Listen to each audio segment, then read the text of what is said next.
ada cerita kemarin itu. Sini tempat sana tuyul, misalnya kuntilanak, gendro. Padahal itu adalah kamuflase bagaimana orang-orang kafir ini untuk menjerumuskan kita agar tidak ziarah. Dan orang-orang yang senang membid'ah-bid'ahkan bahwa ziarah itu bid'ah, tahlilan bid'ah, itulah yang kita harus hati-hati. Makanya kita umat Islam ini harus bersinergi, harus punya ilmu, harus punya mursyid, tapi harus paham mursyidnya harus terhubung kepada Rasulullah SAW. Karena silsilah keilmuannya harus jelas tentang apa yang disampaikan, juga harus dasar ilmunya, bukan hanya sekedar ilmu dari internet, dari buku, tapi harus ada mursyidnya. Demikian.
Adanya pengajian seperti ini, insya Allah bisa menyatakan para ulama pada habaibnya semua di sini, sehingga orang-orang yang hadir di sini pun tambah ilmunya, tambah istiqomahnya dengan beribadah. Satu di makam Syekh Sanad Jatuh ini apa sih namanya sejarahnya itu? Sejarahnya sedikit singkat aja. Sejarah sedikit singkat ya. Dulu di sini beliau ini saya sangat jatuh ini adalah Syarif Hidayatullah. Syarif Hidayatullah siapa? Syarif Hidayatullah adalah anak dari Syarif Abdullah. Nah beliau datang dengan Pangeran Cakrabuana. Pangeran Cakrabuana itu diulang oleh Pandan Nurul Aiman. Di mana beliau di sini datang ke Cibun ini untuk berdakwah ke daerah Wahanten atau Banten. Jadi Banten dulu kisahnya adalah namanya Wahanten. Nah, di mana beliau dulu menemukan namanya daerah Surasawan, sehingga beliau berdakwah ke sana, bertemulah dengan namanya Pucuk Umun. Nah Pucuk Umun di situ didakwahkan dan dikirimlah anak beliau bernama Syarif Maulana Hasanuddin yang menjadi Sultan Banten. Jadi Sultan Banten pertama itu adalah Syarif Maulana Hidayatullah, yang dilanjutkan dengan Syarif Maulana Hasanuddin, yang terbentukkan namanya Kesultanan Banten. Nah di Cihuni ini adalah tempat sejarahnya perkumpulnya para wali songo, yang dulu juga Sunan Ampel membantu beliau untuk mendakwahkan agama Sunan Kalijogo juga datang ke sini untuk mendakwakan agama dan para aulia yang lainnya, dan dibantu juga dengan namanya Panglima Kumbang. Kemudian ada juga namanya Kiberang. Nah, yang mana Cihuni ini tempatnya Sanggajati ini tempat berkumpulnya para aulia dulu untuk menyusun strategi untuk berdakwah yang pertama. Yang kedua menyusun strategi mengusir yang namanya VOC. Di mana VOC tadi melakukan namanya imperialisme kepada masyarakat seluruh Nusantara. Pertama di mana? Di tanah air, di Banten, Jawa, Sumatera dan lain-lainnya. Makanya dengan adanya Wali Songo sejarahnya yang perlu dipahami bahwa Wali Songo itu adalah seorang pejuang, walaupun mereka asal muasalnya dari luar negeri. Dari mana? Dari Tarim, dari Yaman, dari Mesir, dari Irak, dan daripada beberapa negara-negara yang mereka merupakan adalah zurahnya Rasulullah SAW. Jadi saya Sanggajati ini adalah habaib paling tua, habaib yang paling pertama kali datang ke Nusantara ini. Marga berfam adalah Al-Husaini dari Sayyidina Husain, famnya Pak Asmat Khan dari Syarif Abdullah. Kenapa mereka punya gelar Syarif? Ya, karena adalah orang dari Al-Amir, raja, sultan. Jadi Syarif Hidayatullah ini beliau adalah seorang raja, seorang sultan yang diutus oleh ayahnya untuk berdakwah ke sini. Ya, coba bayangkan, seorang sultan diperintah untuk berdakwah, sehingga turunlah di tanah Banten ini nih, Wahanten. Di mana posisinya? Posisinya adalah di Muara Jati, di sana dulu di Cirebon. Sehingga turunlah ke sini, ketemu dengan namanya Sunan Ampel. Sunan Ampel ketemulah dengan Sayyid Muhammad Abdul Rahim. Sayyid Muhammad Abdul Rahim juga dibantu dengan sama Sayyid Abdul Mufakhir. Nah, Abdul Mufakhir ini bersama-sama dengan Pangeran Cakrabuana, yang Syarif Hidayatullah, kemudian dengan beberapa sayyid-sayyid yang lainnya untuk mendakwahkan agama di tanah Jawa ini. Nah, ini adalah sejarah yang tidak diketahui orang banyak. Cihuni ini adalah tempatnya berkumpulnya para aulia. Gitu. Perlu diketahui juga, Banten itu asal muasalnya dulu di sini nih. Tempat berkumpulnya para aulia di sini nih. Cikal bakal Kesultanan Banten di sini adanya. Cikal bakal perjuangan Sultan Maulana Hasanuddin di sini asalnya. Baru datanglah ke namanya Kesurasoan yang namanya Banten Lama di Kasemen sana. Jadi sekilas sejarah tentang Sanggajati, memang beliau menyamarkan namanya jadi Sanggajati. Kalau di Cirebon namanya Gunung Jati. Jadi bagaimana perjuangan mereka, karena seorang aulia, tempatnya petilasannya mereka dimuliakan oleh para malaikat sehingga banyak orang ziarah. Makanya inilah tempat yang Allah muliakan, yang awalnya orang tidak tahu, sekarang ramai dengan adanya pengajian-pengajian di sini. Alhamdulillah para ulama bisa kumpul di sini, para habaib bisa kumpul di sini. Dengan adanya ini membuktikan bahwa sesungguhnya ini adalah tempat awalnya dakwah daripada para wali songo. Ini di tanah Jawa tempat dakwahnya adalah di sini. Kemudian baru ke daerah timur yang dilakukan bersama dengan Sunan Ampel, Sunan Giri, Sunan Gresik, Sunan Bona, Sunan Kalijogo. Baru terbentuklah namanya Kesultanan Banten. Awalnya adalah Kesultanan Mataram, Demak, Cirebon, kemudian membentuk Kesultanan Banten. Ya, untuk sejarah lebih singkatnya, ya insya Allah nanti kapan kita bisa susur sejarah tentang siapa namanya Syekh Sanggajati ini, apa tempat ini, yang mana rahasia-rahasia ini mungkin selama ini ditutup karena adanya imperialisme VOC yang sejarahnya banyak diputarbalikkan. Ya insya Allah bersama dengan beliau nih dari Subakir, mudah-mudahan juga bisa kita buka semua tabir-tabirnya, bagaimana sejarah-sejarah aulia atau ulamaan yang mereka yang selama ini tertutup bisa kita buka semua. Mudah-mudahan para aulia semuanya bisa dijaga dan dihormati oleh umat-umat sekarang yang sekarang sudah jauh dari ulama. Mudah-mudahan orang-orang sekarang yang ada di sini pun bisa istiqomah dengan amalan-amalan sholatnya, zikirnya, terutama di sini kita membentuk orang dengan zikrullah, dengan thariqah. Dengan ada thariqah berarti menghidupkan hati kita, batiniah kita pada Allah dan Rasulullah SAW. Dengan adanya ruh kita pada Rasulullah, insya Allah semuanya terhubung. Apalagi sekarang pada masanya akhir zaman. Dan sementara mungkin demikian sekelas tentang Sanggajati. Mudah-mudahan ya kita bisa beriktibar bagaimana perjuangan beliau ini bisa jadi contoh sama kita, bagaimana kita semangat dalam mendakwahkan agama tanpa pamrih, tanpa apapun. Demikian dari saya. Satu lagi, di sini semuanya ada berapa makam? Makam ini kalau kita dilihat di sini mungkin sekitar ada 140 lebih ya. Dan di sini isinya aulia-aulia semua di sini. Sama seperti halnya di daerah Banten. Itu namanya Keraton Kenari, Kesultanan Kenari. Di sana juga tempat para aulia. Jadi di sini sini tempatnya para mulia semua di sini. Mungkin ada cerita kemarin itu. Di sini tempatnya di sana tuyul, misalnya kuntilanak, bedro. Padahal itu adalah kamuflase bagaimana orang-orang kafir ini untuk menjerumuskan kita agar tidak ziarah.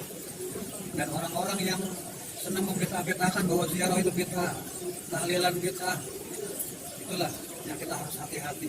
Makanya kita umat Islam ini harus bersinergi, harus punya ilmu, harus punya mursyid, tapi harus paham mursyidnya harus terhubung kepada Rasulullah SAW.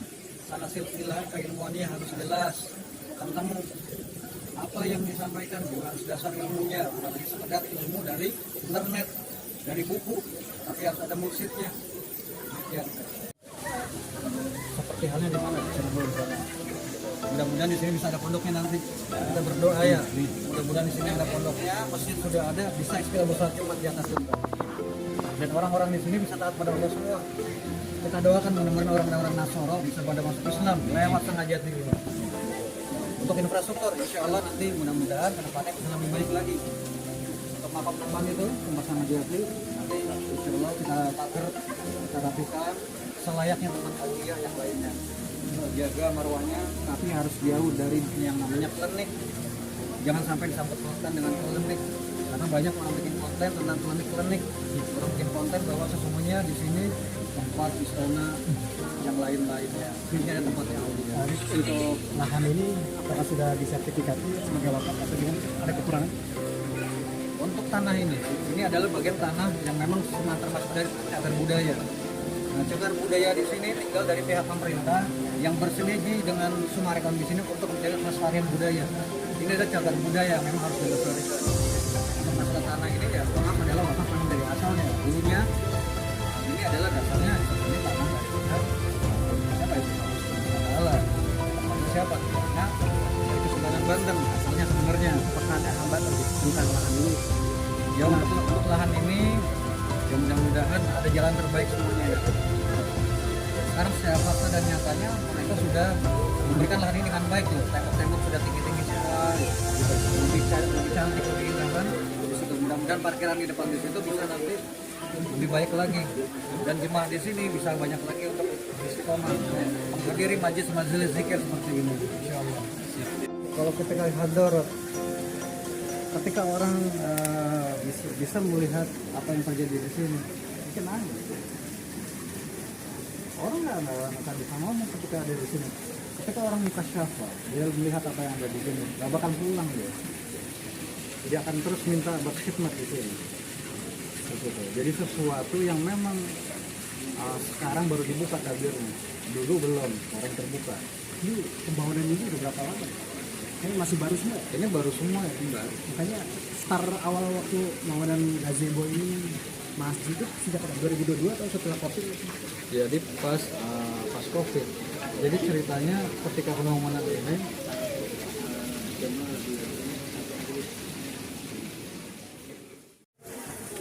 itu pertama kali saya dikenal sama Rasul.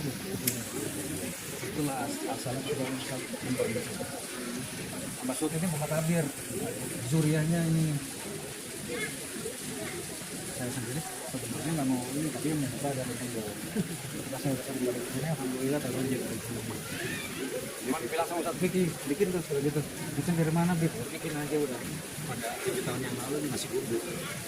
Iya, saya dulu kesini. Udah sempat Sekarang enggak. Ya sejak itu, sejak awal ketika saya diminta ke sini, dan saya datang ke sini tuh dijemput sama Panglima Kumbah sama 2 macam kumbah.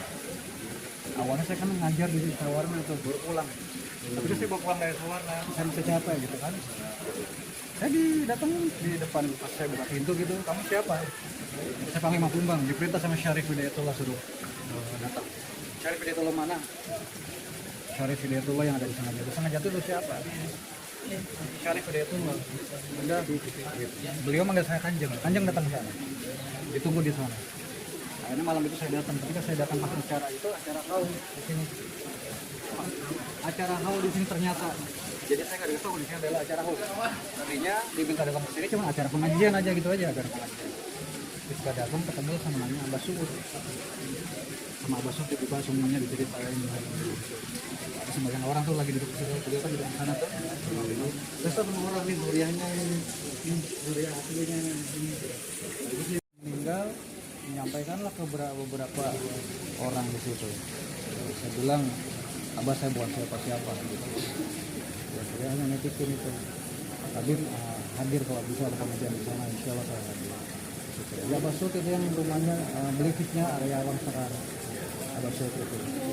Nah asalnya ini awal terbentuk ini ya tadi ketika awalnya kita bikin acara haul pertama kali di situ saya diundang dan sekarang alhamdulillah terbentuk ini. Tadinya juga bikin masjid juga kan, kita kan asal ngomong itu bikin masjid di atas gitu.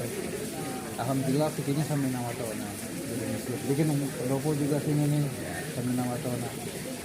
Duitnya dari mana? Duitnya dari Allah. Tak terjadi itu. Saat ini udah ada belum donatur yang Gak ada donatur dengan tawuran, donaturnya Allah. kan sebelah semua nih, kita kan banyak kenal nih sama yang dari semua rekan dan itu belum ada sama sekali. Belum ada.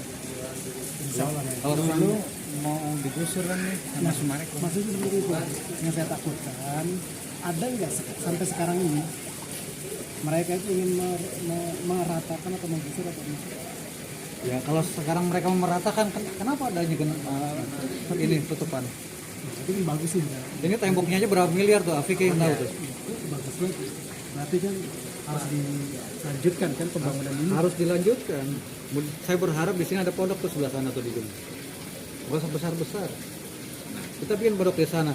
Ini masih udah di atas udah bisa buat jumatan. Iya. Kemarin waktu dari Robito datang ke sini pas acara haul kan dari Robito datang, Robito Alawiyah kemarin. Oh, lebih tahu ya. Dari Robito Alawiyah datang ke sini bilang, "Beb, bikin jumatan di sini biar ana yang pertama kali jadi khotibnya." Habib Bagir tuh. Ketua Robito langsung nyampaikan gitu, minta sama saya. Insya Allah biar nanti kita bikin jumatan itu. Harapan beliau kenapa? Ya tadi beliau juga risau dengan ada orang-orang di sini ketika mereka nggak ngisi tempat ini. Ketika mereka udah ngisi tempat ini, masya Allah udah. Insya Allah lah tempat ini selalu ramai dan dijaga. Ya Nabi salam alaika, ya Rasul salam alaika, ya Habib salam alaika, salawatullah alaika.